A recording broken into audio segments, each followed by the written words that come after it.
Welcome to the Pastured Pig Podcast, where we share the successes and challenges of raising pigs on pasture.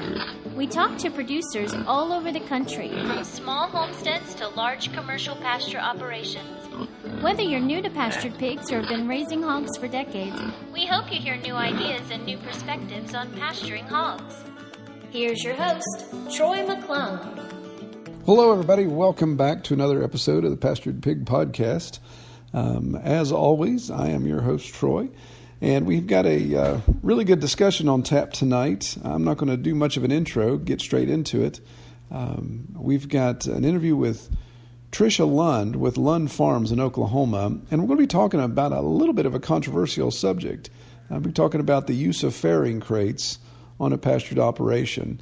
Trish does use them, and she talks about how she incorporates into her pasture setup. And it's quite interesting. It's I think you all will appreciate the conversation no matter what side of that subject you land on. So I'm going to go ahead and get into that, and then we'll talk here at the end. Really excited to introduce you all to Tricia Lund, and she's with Lund Farms in Oklahoma. Welcome, Tricia.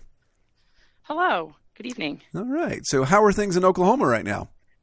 We're cold. We had a rainstorm last night, so now we're on the downswing, and then we'll be heating back up next week. Is that how that usually works in Oklahoma? You get rain, then snow, then heat. It just changes about every... Yeah, you can be in shorts in the morning and pants in the evening and have bathing suits the next day. Right. Yeah, and then you also get tornadoes too, don't you? Yes, we are tornado. We had 2019 was the record for tornadoes. Oh, no kidding. So, Yikes. yeah. Yeah, I'm a mountain boy. That whole flat, open, swirling wind, that just freaks me out big time. So. Yeah. No, it's definitely, the sirens are definitely unnerving. Yeah, I bet. All right. Well, at least you're not dealing with that right now. That's good. So, give us your 40,000 foot elevation discussion of Lund Farms. What do you have going on there as far as your operation goes? So we're a transplant from California originally. So we found out here in the Midwest that you guys definitely like more variety of hogs than just the York Camp crosses that are mostly in California. So I was excited because I got to have a whole bunch of different hogs. My husband was like, we should get one hog, and I end up with 7 different breeds. So it is just typical me. I love all hogs and their personalities and all that kinds of stuff. So we have 7 sows and 1 boar. I do not live cover. I do AI, only because I have a cross boar that I happen to be helping a friend out, and I got for free. He's my teaser boar. He's amazing. He's worth his weight in feed every year, because he definitely helps me out. He's very frustrated, though, isn't he? You know, he's still a little smaller than the girls, so he's not. He does what he does, and it doesn't faze the girls either. Right. It doesn't hurt him, so he's pretty happy about all of it. Right. All right. I tend to get shorter stature boars just for that reason, so they can't kind of reach in with the girls. Yeah. So we run on a 5-acre plot. I've got goats on one side and the pigs on the other. They've got a gracious pond back there for them. Just a little kind of lean-to shelter that houses them all.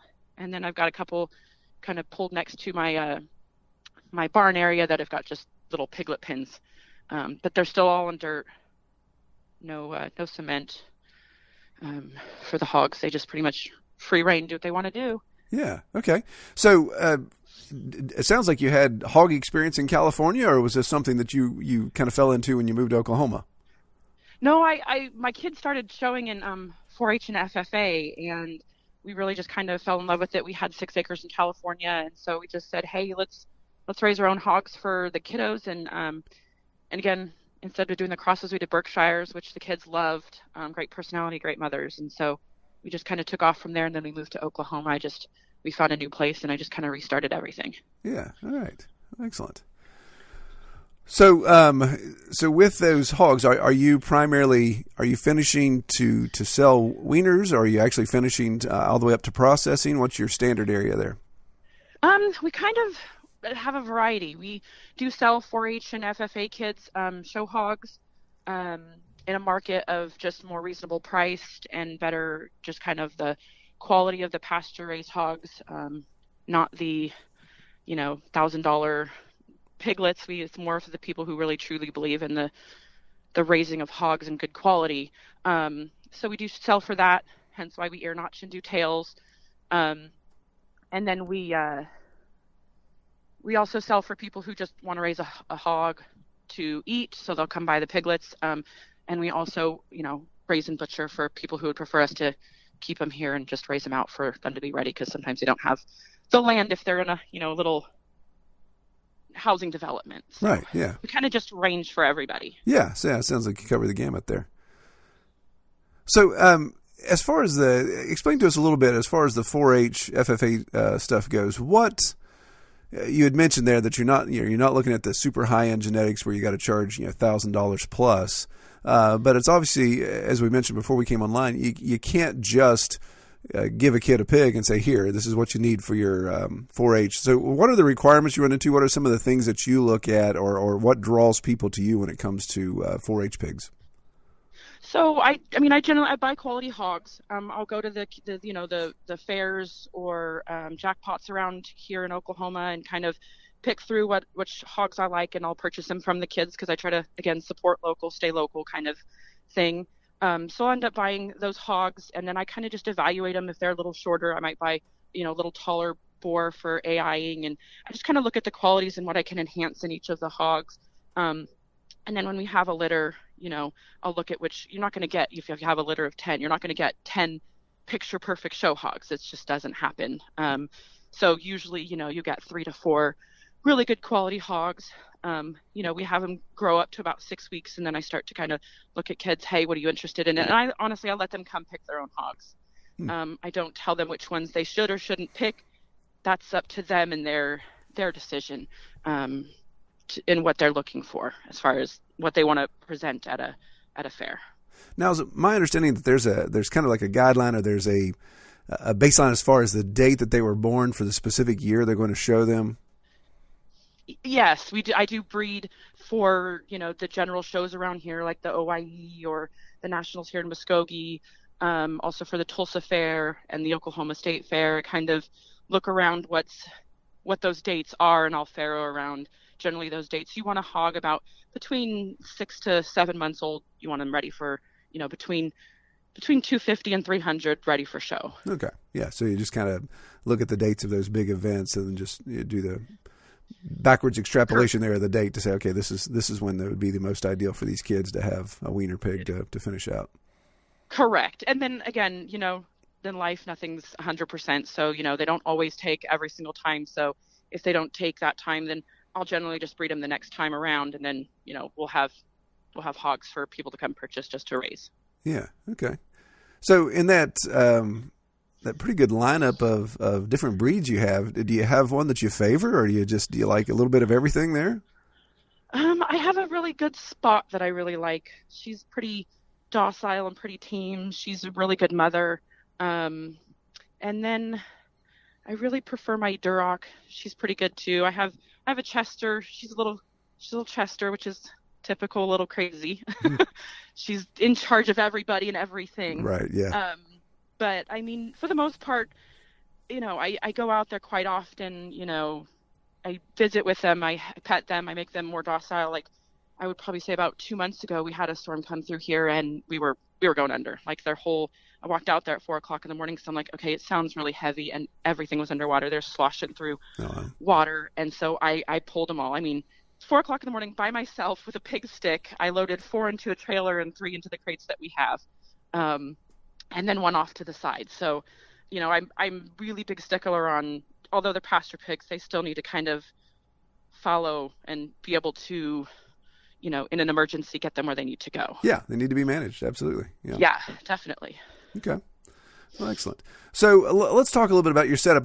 Looking at your Facebook page, and we'll at the end we'll let everyone know where that is so they can check it out as well. A lot of good photos on there.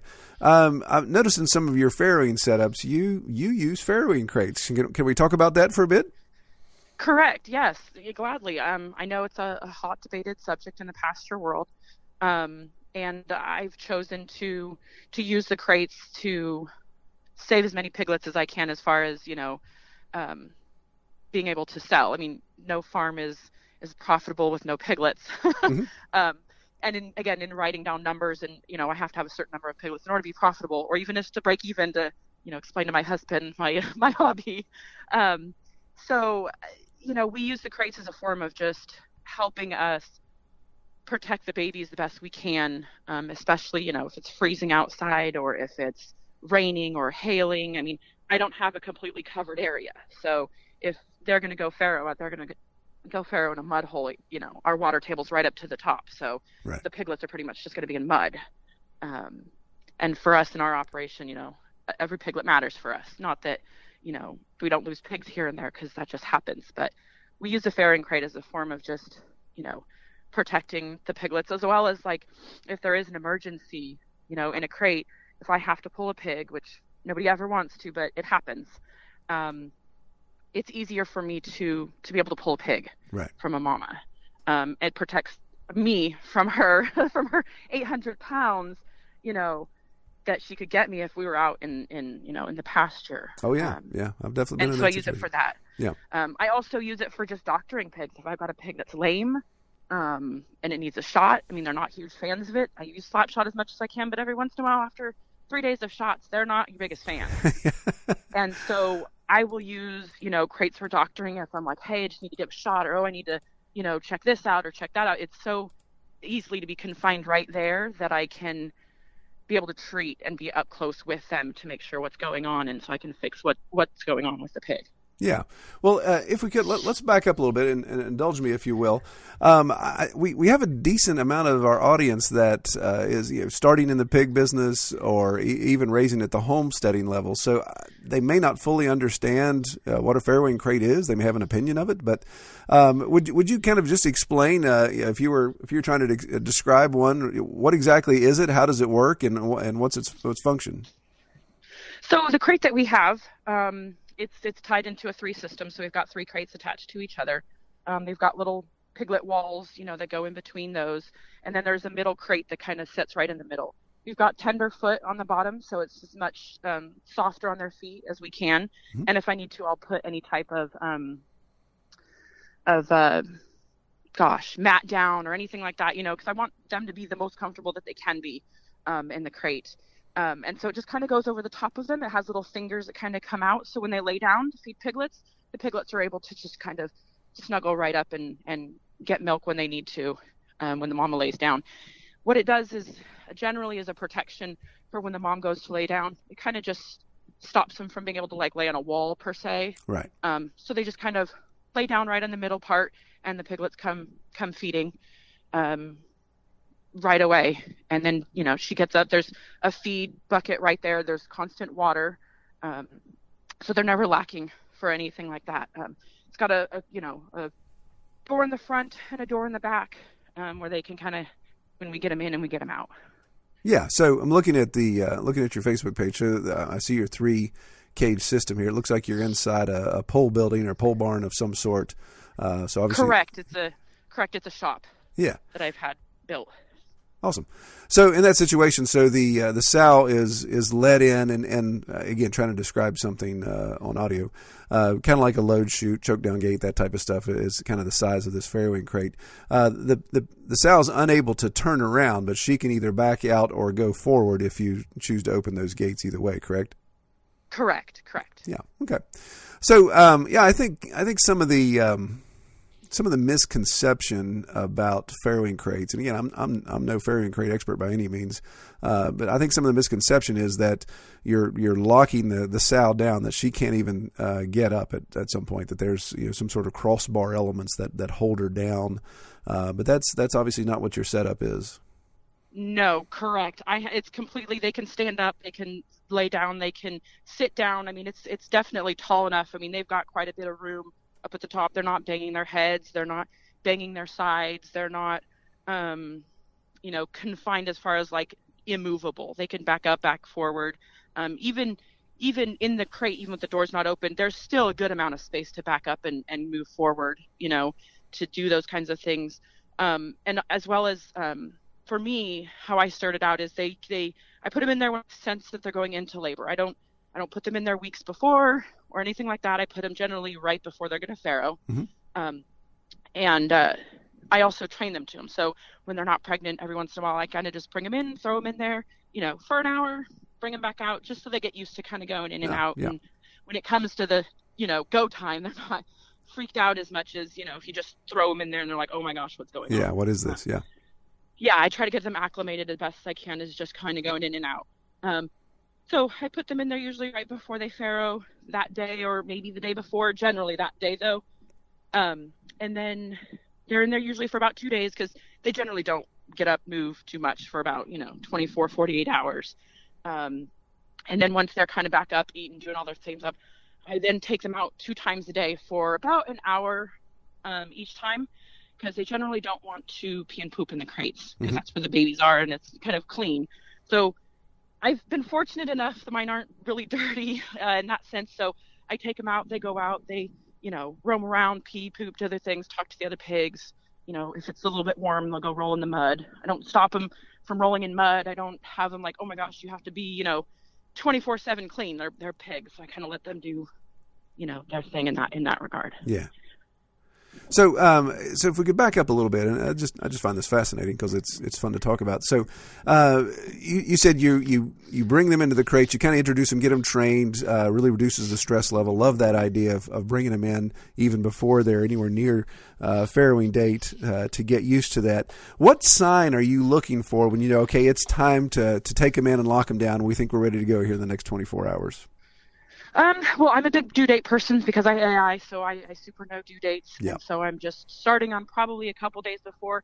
You're just watching them, see if they're, if they're going off into the back to build a big nest underneath, in a mud puddle somewhere. Right. Or, and then if you don't notice that, I'm always out there. I rub their bellies, so they're constantly, again, super handled. So they're rolling on the floor with, petting them. I check for milk, just the vulva being enlarged, different stuff like that. Yeah. Is generally just generally what I look for before, I even start to think about the crate.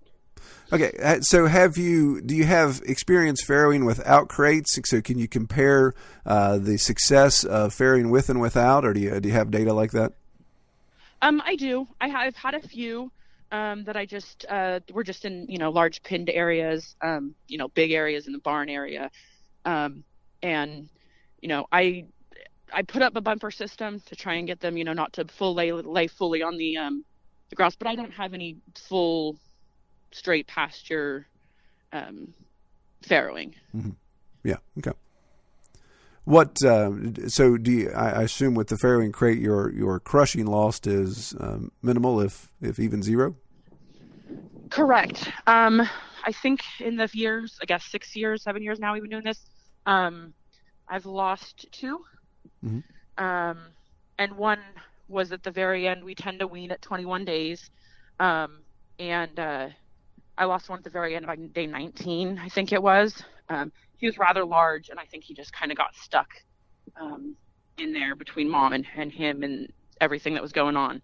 And then I lost one other one, but you never know if they're due to crushing or not, because right. they're kind of just off to the side. Yeah.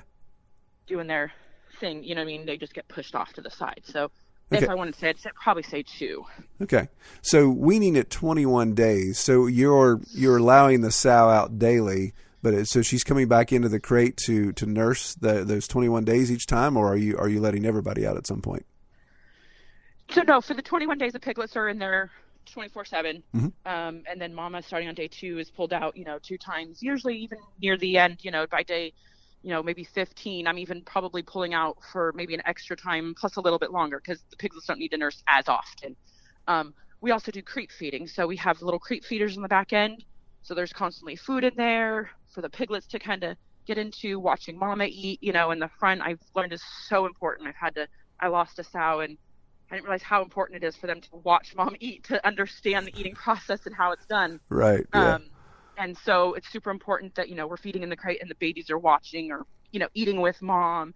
There's definitely enough room for everybody to kind of have their own space and have their own room and not cramped in there. Yeah. Yeah. Now I'm curious, and this may expose my ignorance, but looking at how our pigs farrow on pasture, it seems like my sows historically, they get up and they turn 180 degrees when they're ready to kind of pass the other horn. Do you see that? Is that an issue? Do you have to let this sow out to turn? Does she fight to try to turn, or is that a non-issue? I haven't really had that issue before. I mean, they can, again, like I said, they can stand up, they can go to the other side. They have definitely, it's not like they're confined to only leaning on their left side or right side. They can get up, move around. I mean, I've had many sows who get kind of agitated, they're doing their chewing thing or kind of, on the bars or whatever that is that's in front of them, to kind of, get through their agitation, and then they'll turn and lay on the other side. I've never really had any issues with them not being able to, get comfortable again. Gotcha. Okay. So I assume somewhere in your creep area you have a heat light for your piglets at a certain time of year, or do you use heat light all the time? Not all the time, just certain times of the year. I only use when it's cold, and again, even if it's warm enough to where it's keeping it warm into the garage or the shop area, then I try not to have those exposed as much as I can. Yeah. Okay, excellent. Well, it's very interesting, and I encourage our listeners to check out Tricia's Facebook page, and you can go through her photo gallery, and you can see she has quite a few pictures here of her, some of her sows in her Farrowing crate and piglets running around inside of it. Looks like everyone's quite happy there, actually. So what led you to using the crates? Is that something just in your experience you'd always seen, or you just things you'd read? What? I kind of happen chanced on it. I ended up picking up 2 hogs from a show barn, and they had always used crates. So I was just like, oh, okay, I guess that's what I'm supposed to do. Mm-hmm. But I also walked through their facility and was like, okay, I also don't want my pigs on cement. I also don't want to, make these pigs feel like they can't just, dig around and be pigs. I mean, I also try to not do iron shots with the piglets. I bring in dirt in little buckets for them to go through. So I try to simulate as much as I can the pasture area with being able to, help with my loss of the piglets. So I think it was just I thought that's what I was supposed to do, but then I've kind of just modified it in how I want to have the pigs raised. Yeah. Interesting. So again, a little off topic, but are you castrating your boar piglets when they're in the creep system? I assume. Correct. I castrate between day 7 and day 10. Okay. Right there in the crate. Yeah. Okay. Which is obviously nice to have the sow in a crate when it comes time for that. It is much easier. They're not, plus I don't have the other pigs running at me because, you could set one pig off. They all think that they have to come running. Oh yeah. That's not a fun day on pasture when you're trying to snatch a couple pigs and get out of there before you die. Exactly. Yeah. Correct. Yeah. All right. Well, good. Well, all right, good, Tricia. I appreciate it. Any other comments or statements about farrowing crates maybe I missed that our listeners would be interested to hear about? I just think not having such a huge bias against them. If they're used, not in a way of where they feel like, 24/7 confinement and lockdown, and just to kind of maybe keep your, heart open to the people that do it differently, but, because I think that it's not, the point of it isn't to alienate people. The point is to teach people, and, teaching people with kindness and understanding and explanation of things gets people's attention a lot easier than being mean or judgmental against them.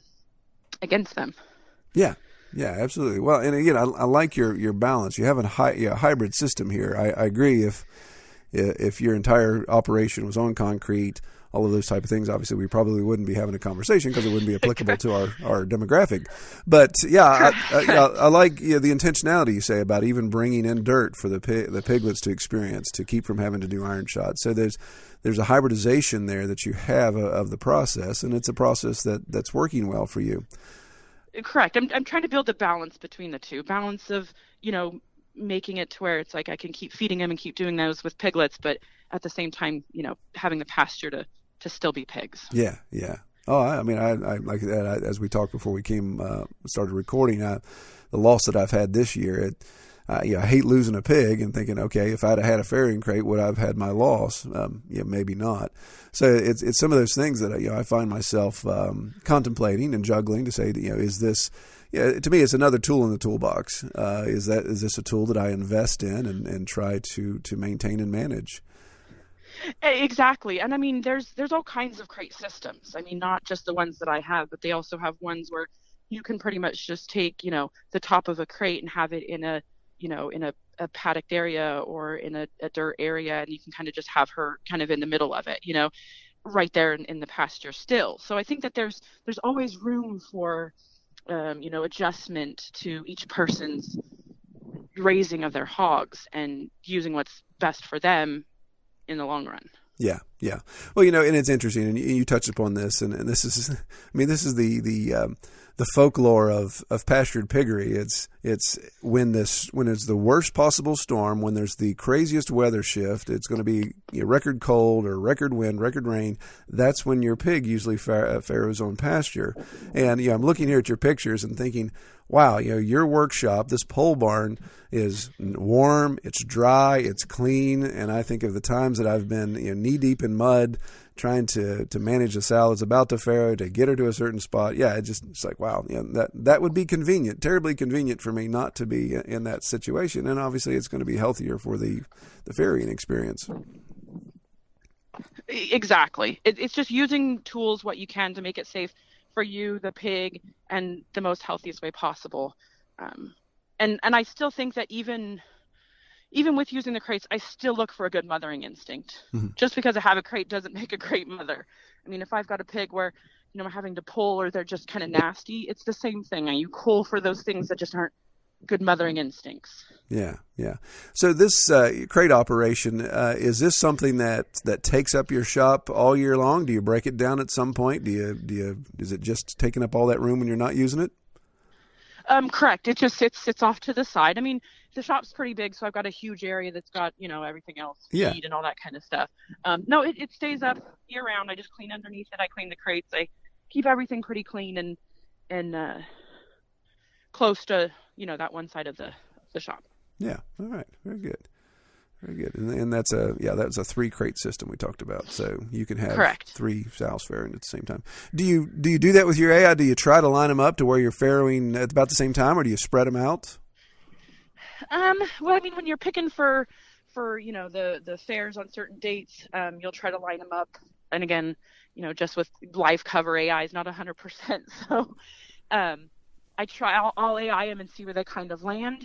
And then if I have to, if say one's going to come in there sooner than the 21 days, I'll transition to like a bumpered area when the piglets are about 2 weeks old. They're a little bit more spry to jump out of the way if mom, goes to lay down. I mean, even in the crates, they still have to be aware of mother laying down. It's not like it takes out that whole aspect. It definitely still have to pay attention when mom goes down.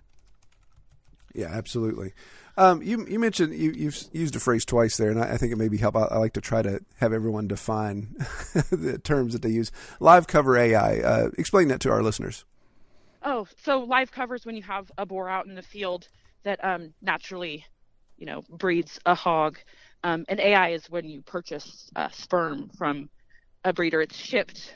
How I usually AI is when I see my boar mounting my sow or gilt, I usually I call then and there for the sperm of whichever boar that I pick, and they do overnight shipping, and so I usually AI 24 hours after standing heat, and then I usually buy 3, so I usually do it in the morning, evening, and then morning the next day. Yeah. Okay.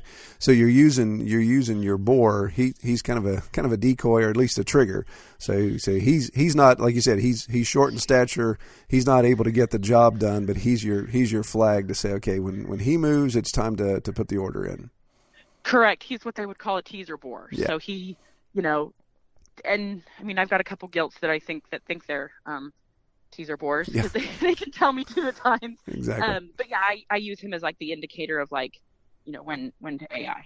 Yeah, because the benefit of that, of course, and I've used boar spray in the past with our AI to try to to get everybody really in the mood. That way you can get a good clean stand, know exactly when the heat cycle is, because without that boar around, sometimes, these heat cycles don't show up as obviously as you'd like them to.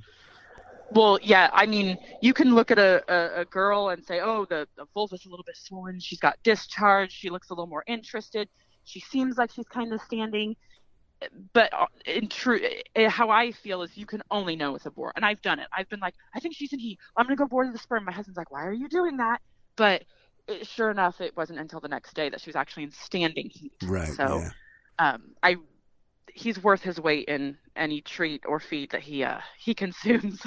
Yeah. So, I mean, that's great. So your logistics work out so that when he's flagging you, you're able to get in and get your product for that specific heat cycle. You're not waiting another rotation there to breed. Correct. Yeah, that's good.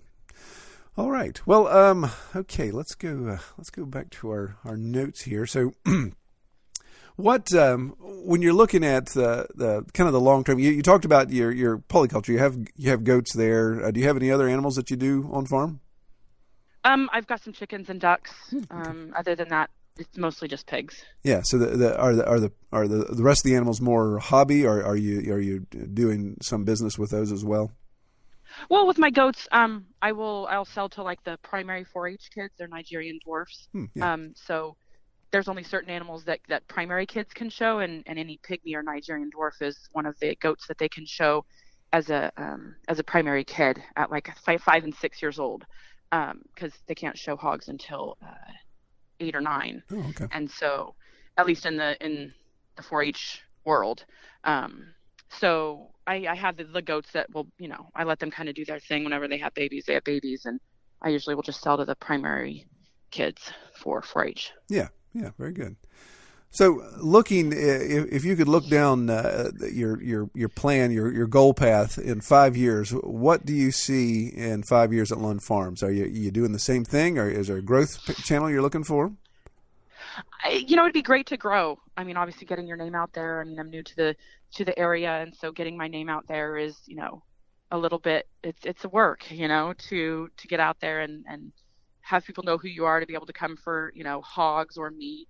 And so I definitely would love to grow and to offer more, of the pastured hogs for people who want to grow, out their own meat, because I believe that, you should know how to do it at least, to grow your own food and to butcher your own food and to do all those things. So I would say definitely in 5 years, it'd be great to, probably have maybe 10 or 12 hog operation. Yeah. The community around here. Yeah, well, excellent. So that would be try to be a supplier for providing weaned pigs for people that want to raise out their own. Correct. Well, and then just helping people and build knowledge. I mean, about why you should grow your own food and those kinds of aspects. It'd be great to. I mean, I go and I support as much as I can. I buy my feed from local places. I buy the hogs from local places to just kind of keep that community, that sense of community. That farming is really about. Yeah, absolutely. All right.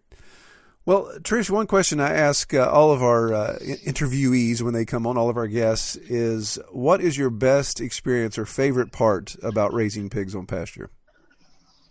I think just being able to walk out my back door and walk out into my field and still have that connection with animals. I mean, I love petting them. I love giving them attention and just watching them grow and do those things. I think it's just an amazing thing to still live in a place where we can do that.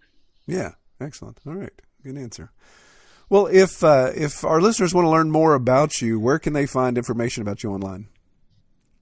So I have a Facebook page of Lund Farms based out of Muskogee, Oklahoma. So I don't think there's anybody who has the same farm, but just in case you look on there, it is in Muskogee. Muskogee. There's a song about that, isn't there? Okie from Muskogee by Merle Haggard. There you go. Yeah. All right. Well, that should be easy to remember then. All right. Well, Tricia, I really appreciate you taking the time to come on the podcast. And when I first called you, you were actually moving some pigs around. You had some goats in the background crying. So I appreciate you taking the time to pause in your evening activities and have a conversation with me. You're welcome. Well, everybody check out, I'll post in the show description the contact information, the Facebook page for Trish, actually a Facebook page. I'm not going to post her contact information. That would be inappropriate of me. I'll post her Facebook information so you can check that out. And again, Trish, I really appreciate you coming on. I pray you have a good evening. Yes, thank you for having me. All right, thanks. Take care.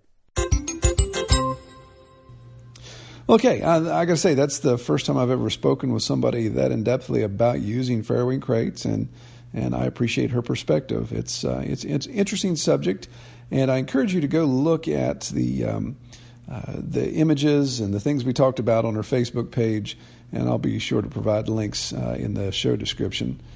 But you can check those out and just see how she's using that setup. It's, like I said, it's very interesting. Well, as far as updates here at Red Tool House, just exciting times with our new group of pigs we got from David Crafton at Six Oaks Farms. So enjoying how they're adapting to the property. So far, so good. We've had some jailbreaks, but nothing too serious. That's the beauty about living out in the middle of nowhere. They get out of the fence. They're not tearing up the neighbor's yard because there is no neighbors. So they've done pretty well. Of course, still continuing to rain, so we'll see if they end up developing web feet and gills here in the next couple of weeks. As I mentioned in the last week's podcast, again, if you all looking to see if anybody would share any interesting or funny stories, again, it can be in text, it can be in an audio clip, whatever, and we could share them on the podcast going forward. I think there's a lot of people that listen to the podcast that either don't feel that they're qualified to be on here, which isn't true. Anybody's qualified to be on here. Or they don't necessarily have anything interesting to tell, or maybe you're just too intimidated. They only want to just have a small story. So I'm encouraging anyone to share that with me. Again, you can go to Red Tool House. Try that again. You can go to redtoolhouse.com/Pastured Pig Podcast, and you can use that form there to submit your story, or just submit a note to say, "Hey, Troy, I'd like to send you an audio clip," and I can respond back and tell you how to do so. Well, hope everyone has a great week out in the pasture, and pray that you take care. Bye. We hope you have enjoyed this episode of the Pastured Pig Podcast. To learn more about our podcast, or to submit topics, or recommend guests for future episodes, Visit redtoolhouse.com.